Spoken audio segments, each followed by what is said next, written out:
I've been playing Greyzone Warfare's week-long alpha playtest, and this game could well be the next big thing in the extraction genre. But there are issues, and not necessarily just because it's an alpha test either. The good, it's certainly not a Tarkov killer, as it plays out very differently. Greyzone Warfare feels a lot more like DayZ than it does Tarkov, but both the pacing and style of gameplay is different to either of those other two. The use of the helicopters to infill and exfil speeds up the rotation between death and action dramatically compared to our favourite running simulator, and also circumvents Tarkov's one raid and done system to allow for gear retrieval, revenge, and more dynamic squad play. But what's more, I was actually quite surprised as to how much I enjoyed having no raid timer. This takes the pressure off an arbitrary extraction window, which makes sessions flow very smoothly and naturally. As an alpha playtest, the game is a very solid base, a starting point if you will, on which an incredible title could be made.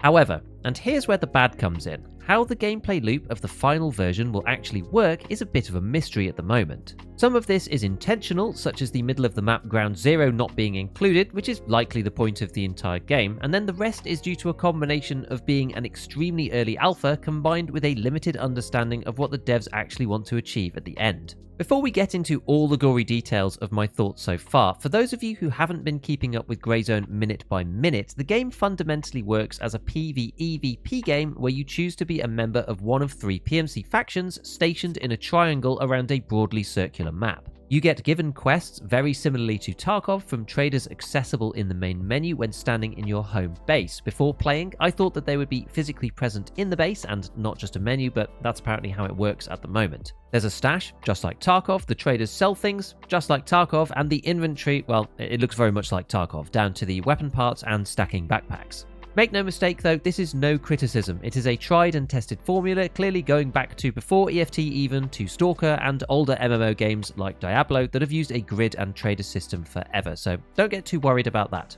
The gameplay loop as it stands is on the main map, you pick an LZ or a landing zone somewhere, a chopper picks you up from your main base and takes you to your desired location. You can find more of these LZs through questing or exploration, which opens up the map a bit more, and once you're done out in the world, you call in another chopper at your nearest LZ to take you home with your loot and quest progression. So for me, the most important things to critique here are firstly the things that I can now see for myself versus the last video that I made on Greyzone Warfare. The first one is about PMC Karma because, as I said last time, we've been worried about this in main EFT for a very long time, but in Greyzone it actually works really well because of some design choices that they've made. Because of the fact that you can see all of the members of your team on your map in real time even when you're out in the field, this means that it is totally natural to work together and is a really good addition to the game. This means that it's really easy to coordinate with people on your own PMC team, and also just to have a quick check to see whether there's anybody around you to see whether you need to spot for friendlies or not, which is going to be really critical once this goes public and there's going to be people that you don't know in your raids in your own team. You can look up people's name, you can chat to them by sending them a message using their username and that kind of thing, so it really does promote this cross-faction gameplay, which I think is really good. But the big downside with it is that you can't change teams. Currently, you're going to have to be on the same team as your friends in order to actually play together, which is a little bit unfortunate. It means you're going to be locked into one side. Right now, that doesn't really make much difference because they've all got the same traders, all got the same quests, and they've all got the same gear between all 3. So it's just location that makes a difference between the 3 factions at the moment.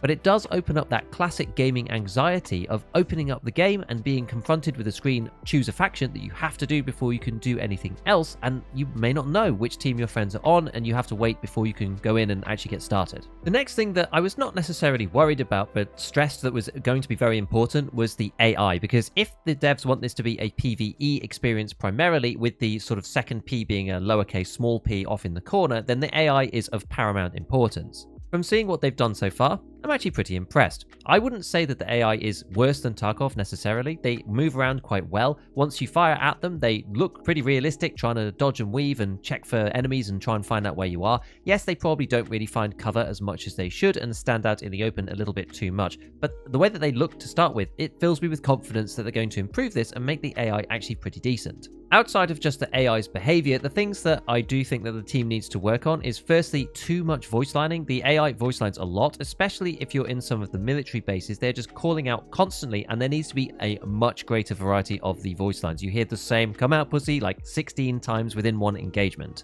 They also need a greater variety of loadouts, but I think this comes hand in hand with the alpha version because there's just simply not that much stuff in the game at the moment, so that'll probably come as they add more items and attachments and clothing and that kind of thing.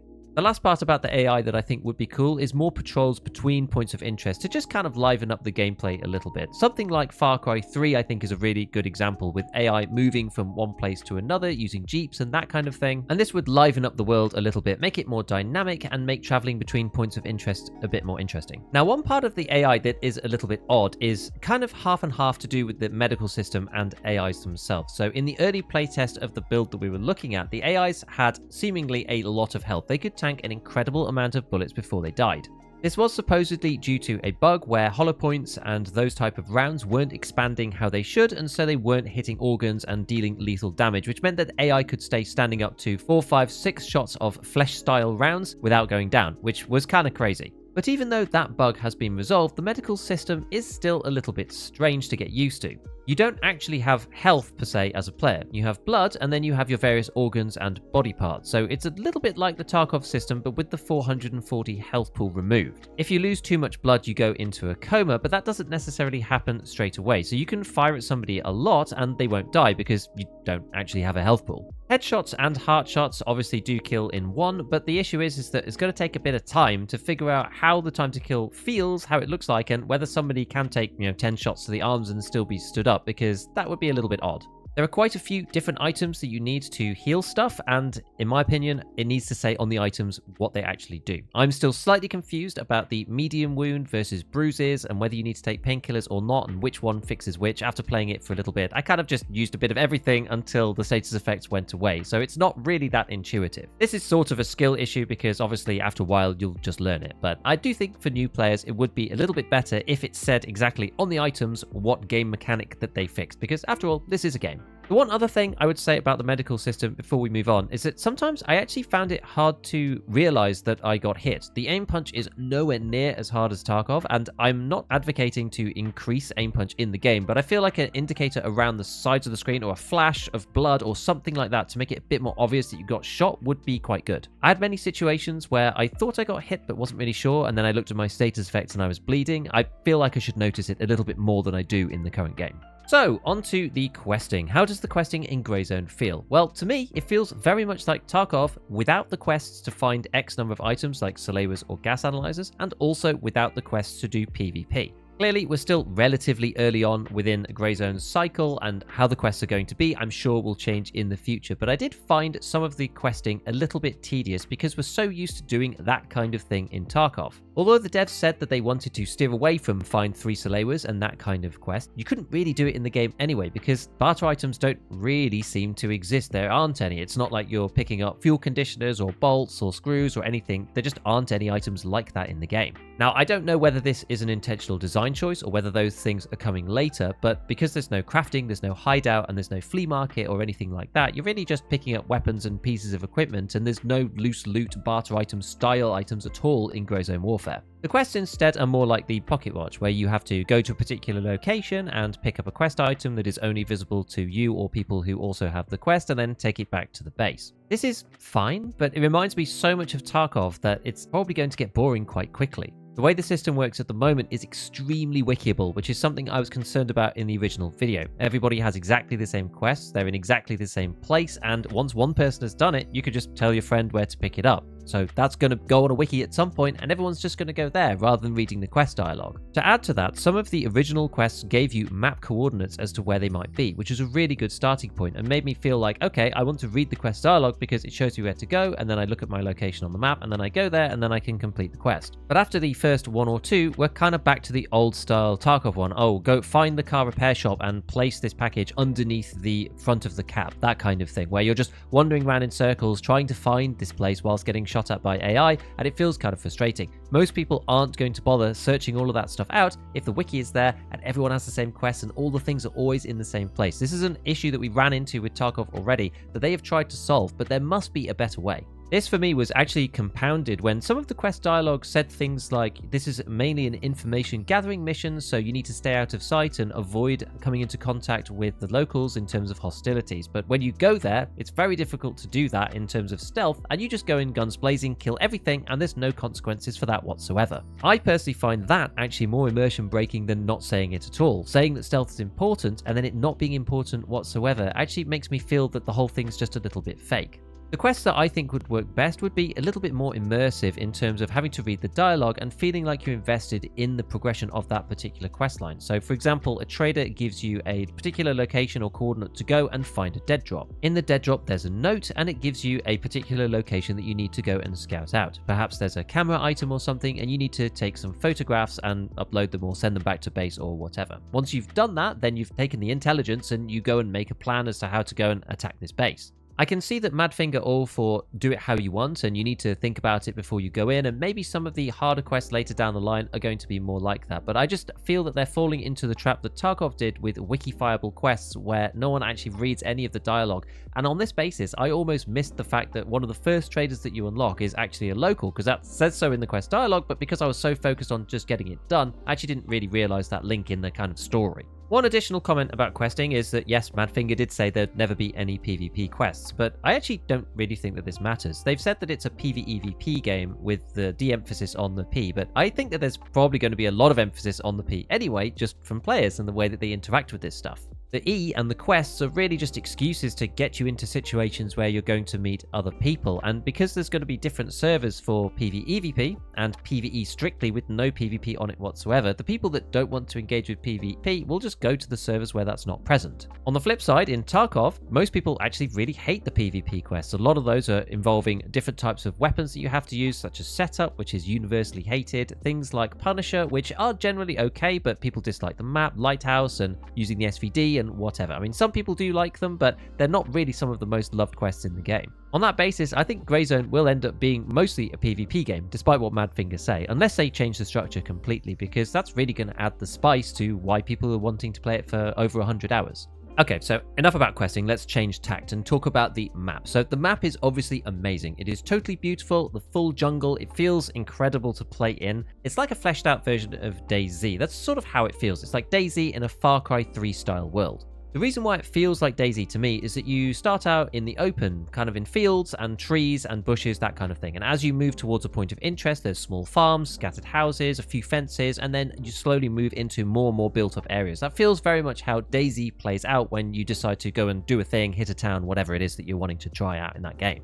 But quite differently to DayZ, the rooms are full of assets, so the actual buildings feel a lot more like they do in Tarkov, which is really, really nice. This is probably also the reason why my FPS halves when I look at a town from the helicopter, but that's for later in this video. I will say that the map does feel more gamey than Tarkov, and it's again more like DayZ or PUBG because of just the nature of an open world game. Tarkov is very different. Most of Tarkov's maps are realistic. They're a real location and they're typically a snapshot of a bigger place. Imagine customs, right? There's not really any start or end to customs, it's just the bounds of the wall around the map. But if you're making an open world game, the towns need to start and end somewhere, so that's probably why it ends up feeling the way it does. As you move around, you do discover more notable locations, such as here's the villa or here's the mall, that kind of thing, and it comes up on your map afterwards with a little noted marker. I do think that there should be more ability to use the map to put your own user notes on it and that kind of things for callouts or whatever, and also more markers on the map in general as you discover them. I do think it's nice to have a game dev centralized set of callouts for a lot of people, so rather than the map being a little bit sparse, I feel like adding more names to places is probably for the best, because then it means that people from multiple different groups can play together more easily. Again, you're going to be working with people outside of your own friends group, and so having a consistent set of callouts that decided on the map itself and by the game devs is probably a good idea.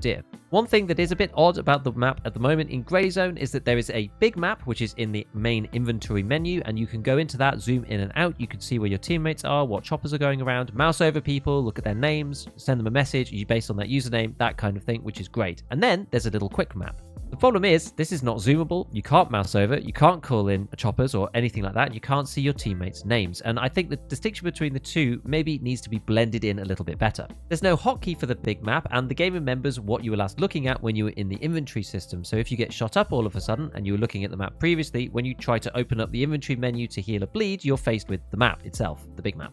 So I think there should be a hotkey specifically for the big map, and I do think that the small one could have some extra quality of life things added to it. The ability to zoom and maybe see your teammates' names on there as well, so that you know who is who, something like that, but I'm not sure if that's really within the design philosophy of Madfinger. One thing that I did notice about moving around the map is that some of the lighting is a little bit strange in certain locations, especially looking through windows into buildings. If you're looking just normally without using any scopes or anything like that, it's actually very hard to see inside buildings because they're in shadow and people inside are very, very dark. But if you're using it now PVO, it seems to render the game in a different way. I'm not sure whether it's the lack of DLSS or some changes to the way that things load in, something like that, but you can see into buildings much more easily than you can without a scope. This is almost the other way around than the way Tarkov works. I would like those things to be a little bit more aligned, but it's not that big of a deal at the moment. So this brings us on to the biggest problem with the map and the way that the map is designed as it interacts with the game mechanics, which is infill and exfil camping. The good part about this is that when a helicopter is coming into land, you don't actually know if people are coming or going, versus a game like The Cycle, where people would drop pod in and then they'd be airlifted out by a vehicle. So it was very obvious to see when people were entering the map and when people were leaving. In Grey Zone, you can't tell because it looks the same whether a chopper is coming or going. But the problem with this is that all the PMC factions all have the same exfil and infill locations as each other. Because there are only a couple of landing zones available for each hotspot, you can quite easily just go to that place, sit there with a long-range scope, wait for somebody to spawn in using the helicopter and shoot them while they're out in the middle of the field. Many of these infills are just in the middle of a clearing in a forest, so there's no cover, and as soon as you get out, you just instantly get killed. I don't know exactly what the team is going to do about this, but this has been raised by everybody millions and millions of times, and so I'm sure that they're thinking about some solutions to not have everybody just get insta-killed, because originally the solution was to just walk there, but then that kind of defeats the whole point of the chopper system and also takes forever, so it needs to be resolved in a sensible way.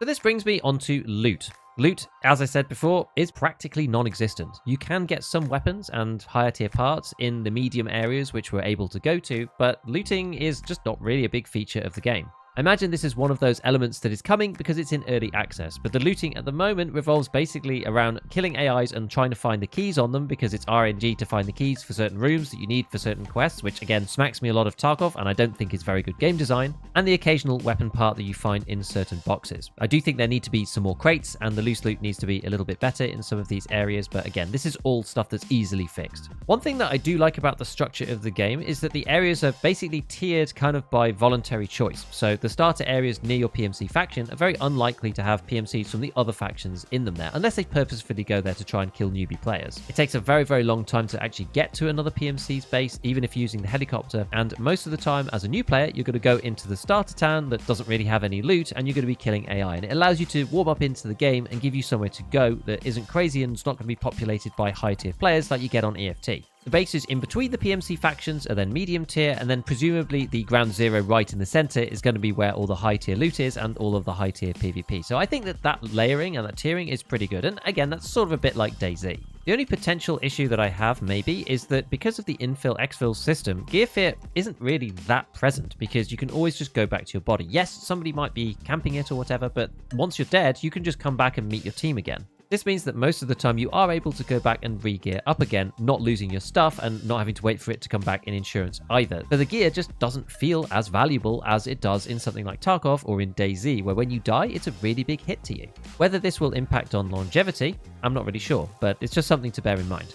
One thing that I've been asked about a bit is the movement, and yeah, it is quite slow, especially compared to Tarkov. It also takes some getting used to, because when you're pressing W and W with the strafe key, then you move relatively quickly, but if you strafe on its own, then you're really quite slow compared.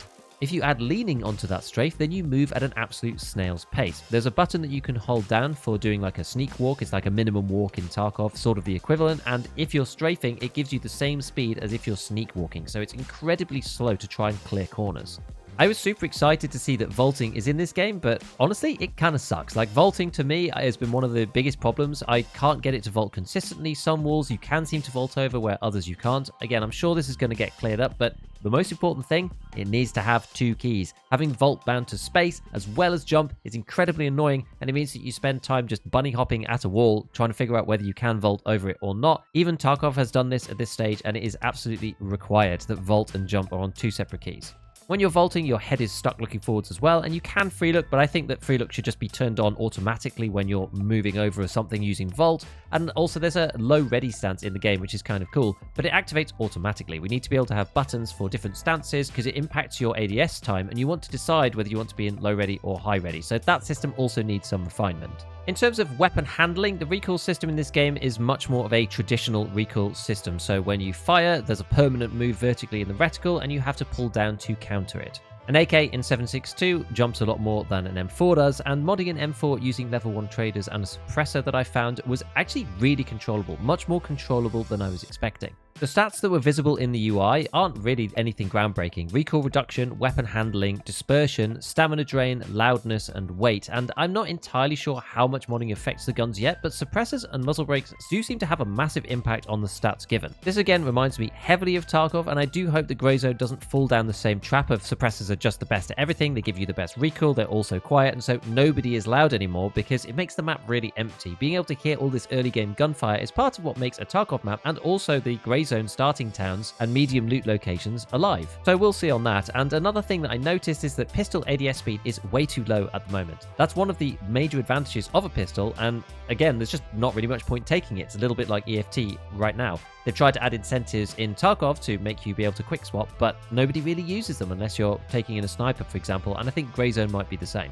I will say that the aiming mechanics in Greyzone are a lot more harsh, especially when using scopes. Your hold breath time is much faster than in Tarkov, so you really can't do it for very long, and the reticle sways like crazy when you're not holding breath as well, which makes it quite hard to hit longer range shots. This is maybe what they're going for. I think it's just a design choice. I don't really hate it or love it either way. So onto the inventory, UI, and the gear in general. This is one of those areas of the game that makes you really thankful and appreciate Tarkov and all of the things that they've done over the many, many years. There is a lot of quality of life stuff to come to the game for the inventory system, the menus, and that kind of thing to make it as seamless as the way EFT is at the moment. And you might laugh at that, but really the only good thing I can see about Greyzone that is better than Tarkov right now, which again is an unfair comparison, right? Because this is an alpha build versus a game that's been basically in development for 7 or 8 years. But the only thing that is better at the moment is the mag swapping. So you don't need to leave a space in your rig. If you reload, the mag just swaps places. Outside of this, there are lots of problems. The stash is 10 slots wide, which is the same as Tarkov. People have been lobbying the EFT guys to change this for a long time to 12 wide because it fits much more naturally with lots of different types of cases. 4, 3, and 2 are all divisors of 12, allowing you to stack stuff much more easily in your stash. The ordering of slots on your PMC is really, really weird. Some of the slots are active slots like in Tarkov where you can put a magazine and some aren't, but they're not in that order. It's like alternating, which is just really, really strange. The longer term storage should be lower down, and the quicker access slots should be near the top, in my personal opinion. Something that is different in Greyzone is that the second weapon slot isn't actually on your player, it is on the bag. So if you don't have a bag with a weapon slot on it, then you can't take a second gun. But there's no button to swap from the gun on your bag. This feels intentional, but ends up just being a bit silly. I had a little go at combining a holographic M4 with a Mosin with a scope on it, and I was just going into the inventory, just swapping them backwards and forwards. And so at that point, I just feel like there may as well be a button there because I'm using it all the time as if it's a quick swap just by using my mouse. A big problem with looting is that you can't look in bags on the floor. You have to pick them up. There's no drop hotkey, so that's really, really clumsy. You have to go into a menu to do that. There's no auto sort in the main actual stash itself. If you press escape, it closes the full window. So if you have anything open, something like a part or a bag or something, and you press ESC, it closes the entire thing down. So you have to click the little X in the corner to make it go away. Money doesn't auto stack when it comes out of quests or when you sell stuff to the traders. The message system doesn't sort from the most recent. It's just kind of in the order that you added them originally in your messaging system. Most of this stuff I'm sure is going to get sorted out again because it's such an early alpha, but it does make you appreciate the things that Tarkov have done and how hard it is to make actually a good UI that feels nice to use. On the traders themselves, rather than having all the categories dumped into one place that you have to use filters for, they are split into lower categories just by default, which is kind of cool. I think that's good, but I believe it could be even more granular, especially when it comes to weapons parts. Maybe having, gas blocks, handguards, foregrips, that kind of thing, because it's still just a big block, and when you're not used to the icons, it takes ages to find stuff. This is compounded with the fact that modding is just really hard without the workbench. We've all become spoiled by the workbench and the preset editor and that kind of thing, and having to mod your weapons in your inventory manually by buying parts from the trade sliders and then open up the screen and pulling the parts off and putting them on again, it just takes a long time. And as Tarkov players, I feel like we're going to get a bit impatient with that. There's a lot of quick hotkeys that are missing. Things like if you open up an enemy's weapon, trying to control-click items into your own inventory, that doesn't work. You have to drag that manually. You have to drag items manually in to buy them. There's a lot of stuff like that it's just really painful and needs to be cleaned up. The controls themselves are pretty good, but they are missing the release button type, which is very important if you like using the control button on your keyboard as a modifier for other stuff. It means that you end up crouching first if you like crouch to be on control, and it makes the whole thing really, really awkward. Likewise, there needs to be a difference between squad VoIP and local area VoIP, because you come through your radio when you're with your squad, but you still come through the radio when you're stood next to them, and anyone not in your squad hears you just normally speaking through VoIP, so they kind of wonder who you're talking to, especially if they're on your same team. One final gameplay related element is mag packing. Mag packing is in the game, you can stack ammo, but it takes no time whatsoever, so it's like the original iteration of EFT. This needs to take time, otherwise there's just no point having it as a mechanic. So lastly, let's talk about audio and performance. So there's a lot of rebalancing that needs to be done in terms of the audio itself. For example, helicopters too loud, and maybe the background audio is too loud out in the field. I'm kind of torn on that. I've seen a lot of people saying that it is. There's lots of crickets and frog sounds and that kind of thing. The mosquito going into your ear is probably unnecessary, but I kind of like the fact that the environment is quite alive, and it also masks footsteps, makes it harder to hear people. Weapons, I think, don't sound quite as chunky as they should up close, but I do really like the far away sounds, so that's actually quite good. And for me, positional audio wasn't terrible in terms of left and right, but up and down felt completely non-existent. I was playing around the YBL bunker, and I could hear AI shouting underground, and I really couldn't tell whether they were on the same level as me or actually underground in the bunkers below. Indoor and outdoor also feels quite binary, like it did in Tarkov's old system until very, very recently, with a hard transition between indoors and outdoors. And indoors, it's very, very echoey. I feel like that could maybe be turned down a little bit. Performance-wise, yeah, it was really bad. It was worse than Streets for me, so I run a 5800 X2D and a 3070, and I actually do think that the 3070 is what's letting me down on my particular system because it only has 8GB of VRAM. This is a problem for me on Streets and Lighthouse within Tarkov, and running Unreal Engine 5, it just absolutely eats my graphics card up for lunch.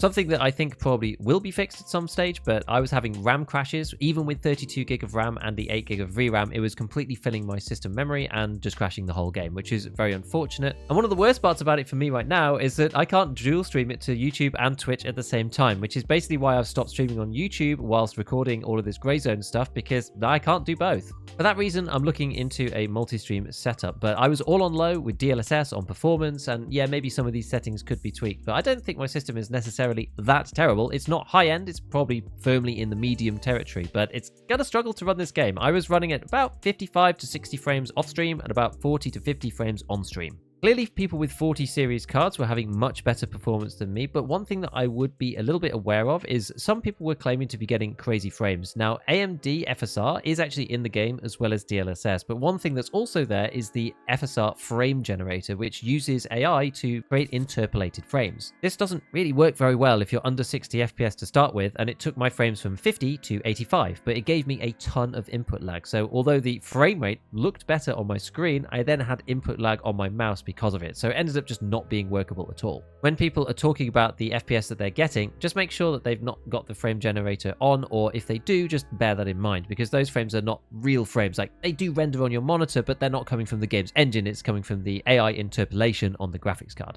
Overall, my takeaway is that Grey Zone Warfare has an amazing starting point to be an incredible game, and the devs are extremely responsive to feedback and listening to everybody's suggestions to try to make this as best as possible. They're very open and transparent with that, and they really like to hear the feedback and criticisms from everybody on all of these topics. Although the game is a little bit bare bones right now, I'm sure that when it comes to more of either the closed alphas or open betas or whatever we have before 1.0, that it will be worth playing at some point. It's just, obviously, if they released it in this state now, you probably wouldn't want to buy it, but that's not what we're basing this on.